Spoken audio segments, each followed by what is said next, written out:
हाँ जी, वेलकम, सत श्री अकाल, आदाब, सलाम, नमस्ते।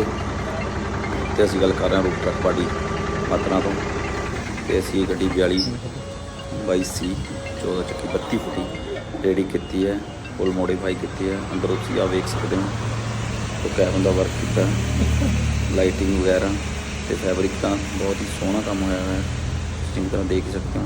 तो साइड पर जाल, दिल्ली जाल टैंकी कवर की गई है, तो साइड पर रेडीम का तो पेंट का बहुत ही सोहना तो बहुत ही तरीके नाल सोहना काम किया है। तो नीचे तुसीं देख सकते लाइटिंग वगैरह का बहुत ही सोहना तो वधिया काम किया है। उम्मीद करते हैं कि तुहानूं शेयर सपोर्ट करो तो विजिट करो route truck party Patra, Sangrur road 9780537944। बहुत बहुत धन्यवाद, बहुत बहुत थैंक यू।